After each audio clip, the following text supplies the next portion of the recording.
Assalamualaikum warahmatullahi wabarakatuh. Perkenalkan, nama saya Desi Listrianingsih dengan NIM 19/125047 dari Program Studi Pendidikan Islam Anak Usia Dini Fakultas Tarbiyah dan Tadris Universitas Islam Negeri Fatmawati Soekarno Bengkulu. Baiklah, dalam video kali ini saya akan menjelaskan materi tentang frontal lobe.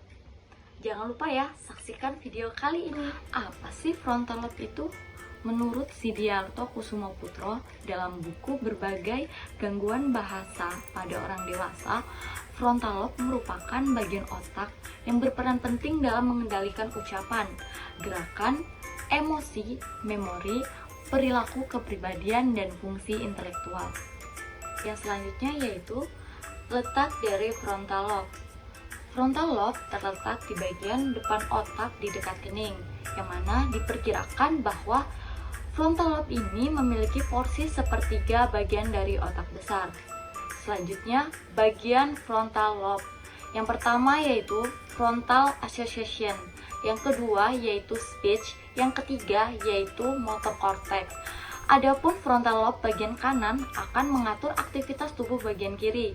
Sebaliknya, frontal lobe bagian kiri mengatur aktivitas tubuh bagian kanan.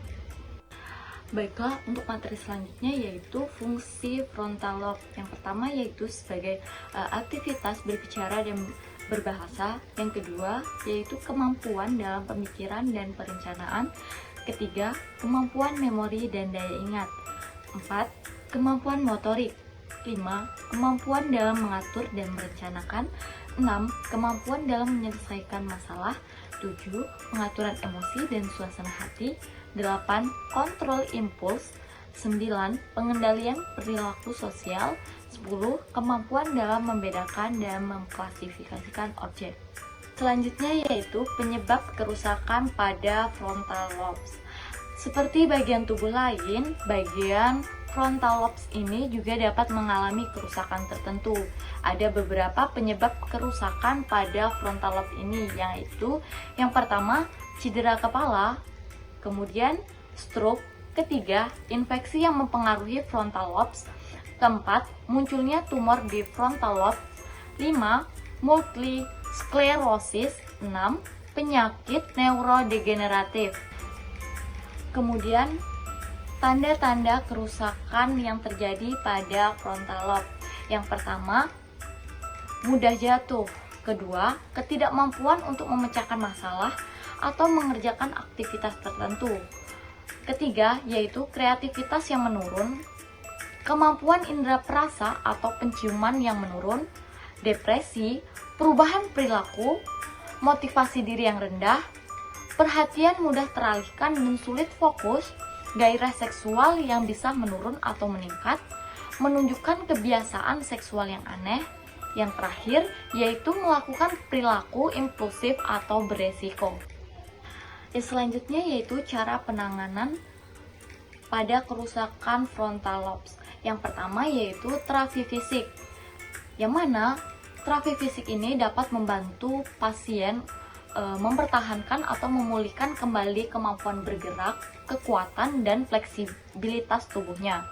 Yang kedua yaitu terapi okupasi, yang mana terapi yang membantu pasien untuk mempelajari strategi baru sehingga bisa lebih mudah melakukan tugas dan aktivitas sehari-hari.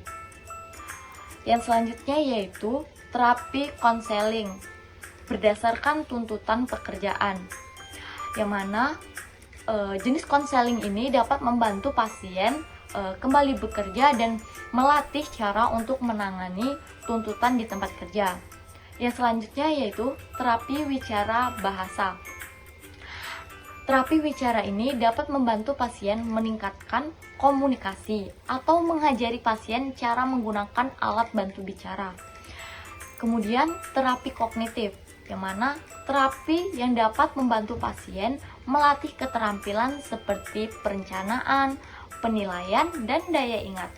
Yang terakhir yaitu terapi psikologis. Terapi psikologis ini dapat meningkatkan hubungan, respon emosional, dan keterampilan pasien. Nah, Itulah tadi penjelasan materi tentang frontal lobe dari saya.